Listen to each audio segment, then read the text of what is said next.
Hello, how is everyone? I'm so excited for this week's prompt. We are in the March kit, second week. So that is pretty amazing. I can't believe how this year is just flying by. So I have picked the next prompt card and we're just gonna get right to it. The prompt is contrasting colors. Use colors opposite each other on the color wheel. Purple and yellow, or blue and orange, or red and green, and any sort of variation of those colors. So if they're near each other on the color wheel, that will work as well, and I'm going to show you what I mean as we get going.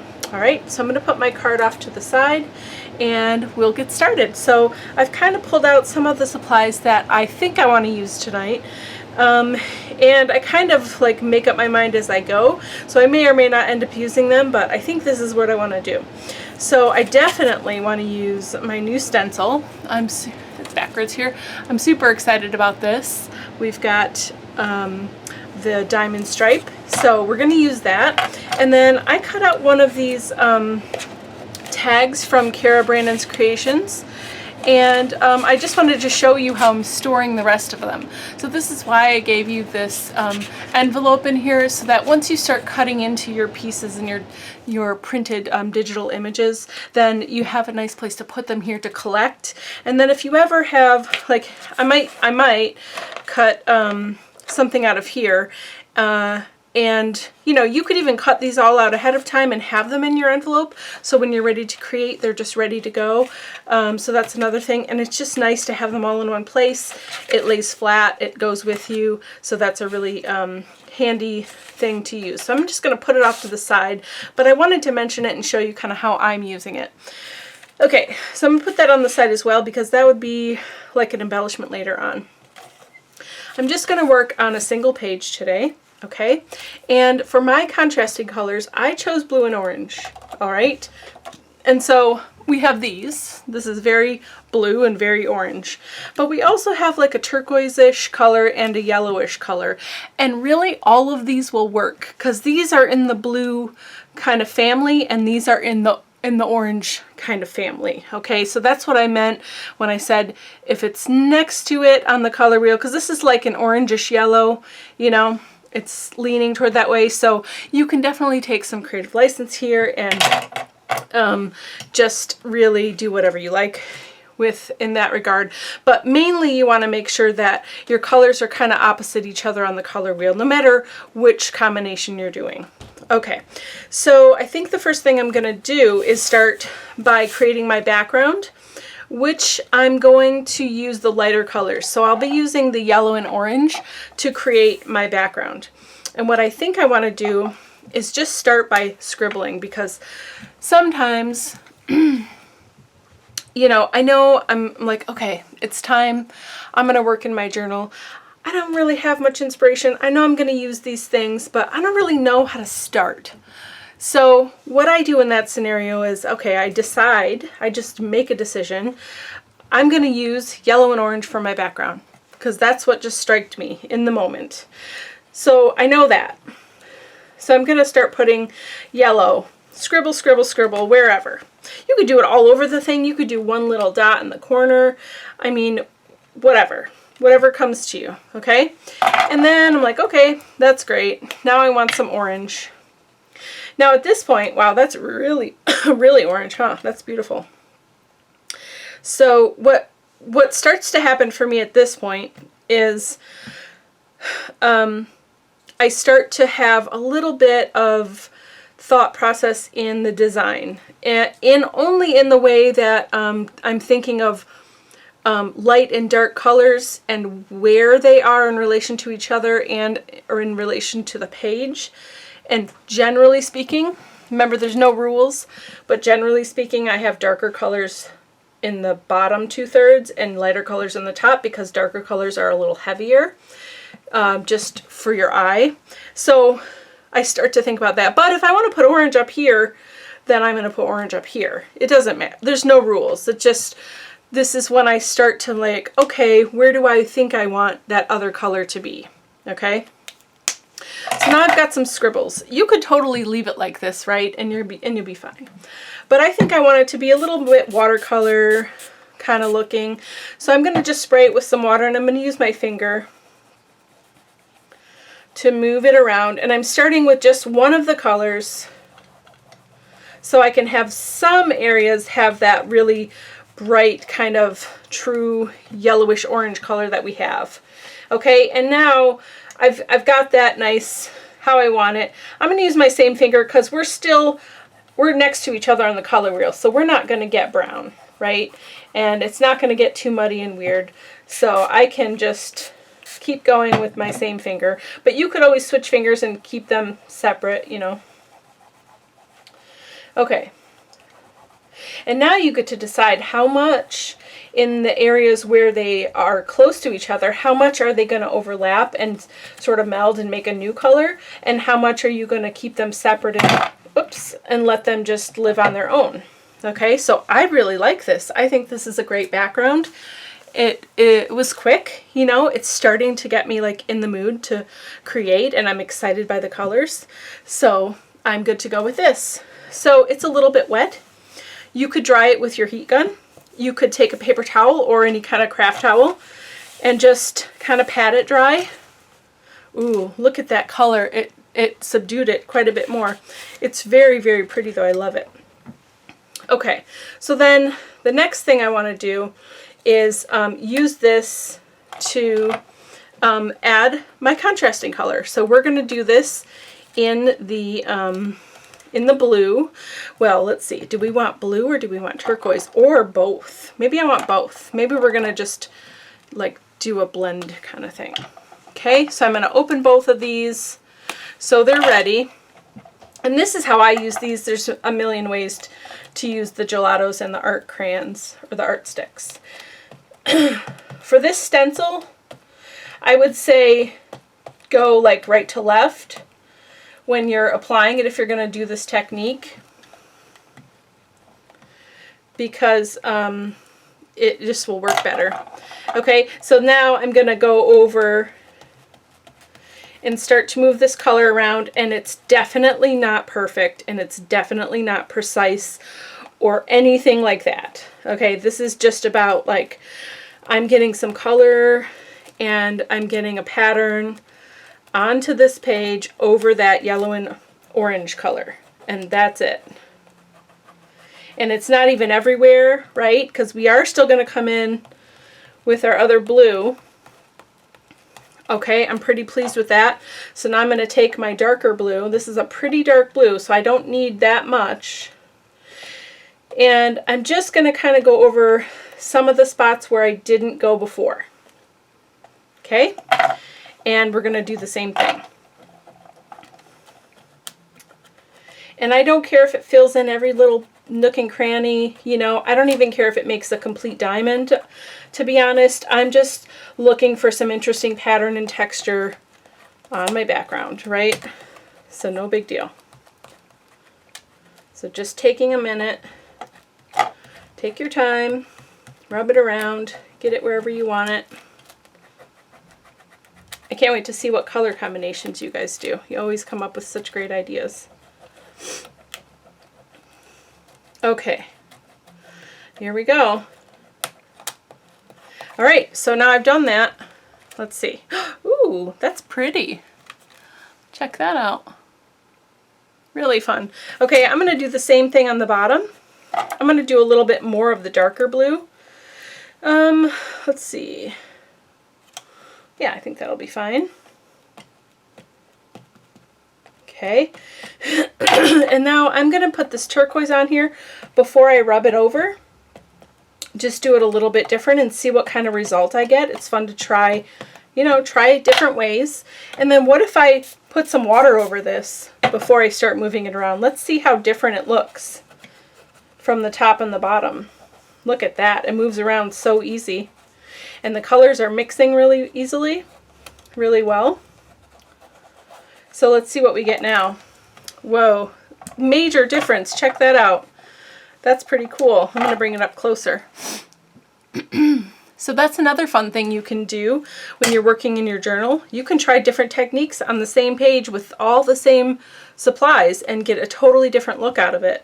I like that they're different. I have no problem with the top being sort of different look than the bottom. I think it's really fun. It's a good reminder for me when I come back to this page later to be like, oh yeah, I remember I did it different.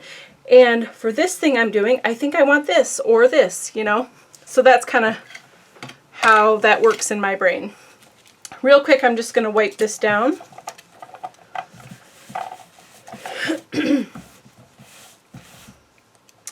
Okay, so then,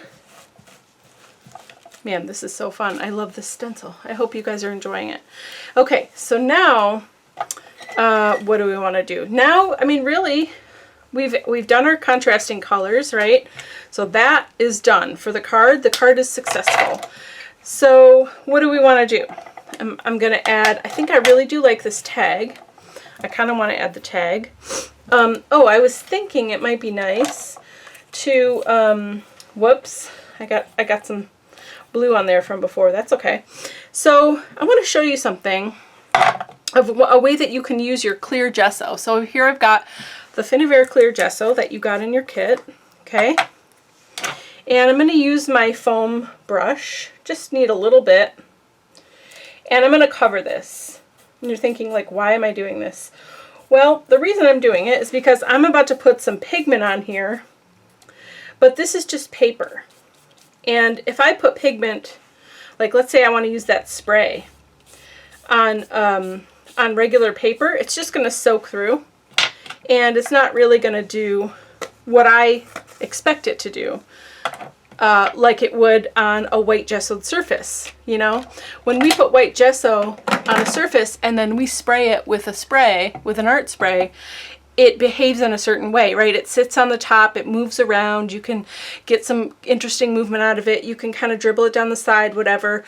But because this is regular paper, if I did this on regular paper, it would just soak in wherever I sprayed it. And I would have a circle and the little dots around, and that's it. Because the paper is porous, so it's going to suck it right in. But by putting the clear gesso on top, the reason we're using clear is because I love this pattern and the colors that are on this tag. Can you see here? And I don't want to lose that detail. But if I'd put white gesso on here, it would be gone. You wouldn't see it. So I put clear gesso, so now we have a ground to work on, and I can put some of the spray stain on, and it's going to behave the way I know it should, and I can still see my background. So that's the point of clear gesso. So I just wanted to kind of walk you through that. And I encourage you to try it both ways. Get a regular piece of paper, or, you know, if you have the tags, you could do it with the tags, or you could, you know, if you don't want to waste them or mess them up or whatever, then you could print out anything on a piece of cardstock, okay, and put gesso over one and don't put gesso over one and spray them both and then see how they behave different. And that will teach you real quick the difference. So, okay, so here's what I want to do. For this, first, I want to use the spray because that's what we're doing. And it's dry already. Gesso dries real fast, so that's nice.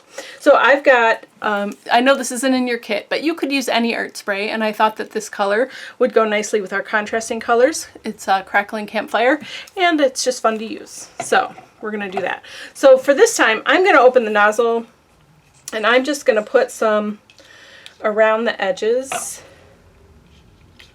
Oh my gosh, look at how pretty that is. I love this color. I can tell you, orange is not my color, but this Crackling Campfire is out of this world. So it's sitting on the top nicely. I can spray it. Okay, I do kind of like the way it looks, but we're going to spray it so I can show you. Ooh, I like that even better. Oh, I'm just going to leave it. Look at how cool. So if this was just regular paper, this would not be, I'm going to bring it close. This would not be moving across the paper like that. You see how it's moving? Look at, I'm tipping it and it's dribbling all over. It wouldn't do that. It would just soak right in. And I challenge you to test it out for yourself so you can see. If you've never done it before or seen it demonstrated, I definitely encourage you to try all of those things. Okay, I am totally in love with that. You can still see the background, but I've got this really cool sort of organic drippy, grungy kind of orange thing going on. So this is going to go somewhere on here eventually. And I haven't figured that part out yet. But I do want to dry this and this before we move on. So okay. Just a minute. Now they're dry. So now this does have some orange and yellow back in the background. And so it does tie into each other, but I really want to get a little bit of this color specifically on this background. So I'm just going to do some splatter because, you know, that's fun and why not? So I'm just going to take it from the nozzle and I'm just putting splatters just for fun all over the place. In fact, a little bit more on the bottom because this color is so pretty. And I'm going to dry it. So now that's dry. So now see those colors, it's pulling from the background and the foreground and it looks really nice together. Okay. Very, very awesome. Oh, I love this tag so much. Okay, so the last thing I want to do before we put this all together is I've got some bubble wrap and I've just been kind of jonesing to play with this a little bit. So I think I'm just going to use the gelato that I have, and this one is called Nebula, but it's like a turquoisey kind of color. We did use it in here. So I'm just going to see, I'm going to spritz water first because I think gelatos really work better, especially in this scenario when they've got a little water to activate them. Okay, so you see, kinda hard to see in the camera there, but I did get some on here. So let's just try it and see how it looks. Fun to experiment. That looks pretty cool. So you don't need a ton of water, right? If you want more bold color, probably less water. And you can definitely also use your art crayons for this same thing. So maybe I'll do a little mix of the two and put a little bit there. Nice. Isn't that fun? Just adds a little bit of extra texture. There's a lot going on here. It's very busy, but I really like it. It's just fun. Okay, so I'm going to do a little bit on this tag too. Hold on, let me cap this up here. All right, I think just in the lower corner here. Yeah, that's perfect. Oh my gosh, look at how cool. You can never go wrong with bubble wrap, seriously. Okay, so now honestly, I just want to put this on here somewhere and bring it all together. What am I gonna do? So I did find this. This is just like a page of stickers. They're like kind of clearish stickers, and I thought maybe I could use, you know, one of these phrases or something. I don't know, I do kind of like this fish too. That's a weird fish. I don't know, it's an odd random collection of pieces, but I thought it was fun. I think I want to use this, life is what we make it. That's a great phrase. And it's kind of clear. Let me get it off of here so you can see it. I honestly don't know where I got this. I've had it forever, and it's been hanging out in my stash. And I was looking for a focal point or something for this, and that's what I came up with. So I do kind of like this, maybe put it on the tag. Let's see. I'm going to have to cut it though. Life is what we make it. Maybe I'll do that. This is fun. Life is. I like that it's see-through too. That's always a good thing. What we make it. Nice. That looks pretty cool. And then you can still see the orange behind there. That's fun. Okay, so this is going to go sideways. I kind of like having it going over the edge here, and it's like a tab, you know, now in my journal page. That looks pretty cool to me. I'm going to use my Yes Paste to stick this down. And I've got my silicone palette knife kind of thing. Can you still see? Yeah. So I'm just going to use that because it was close by and it's easy. So I'm just going to go in the second, you know, the 2/3 of that, since the edge of it's going to hang over. And here we go. I'm just going to stick it down there. And then I don't have a fiber near me, but what I think I'm going to do is punch a hole here and put a little fiber in it. And then I'll have a fun little fiber sticking out. What do you think of that? That's so cute. I really like the way this turned out, and Man, this was fun. So here it is, contrasting colors, using some supplies from this kit, from previous kits, and just stuff I had laying around my craft room. You can definitely use anything you want. Get your bubble wrap out, make some interesting patterns, and I can't wait to see what you come up with. Have a great day.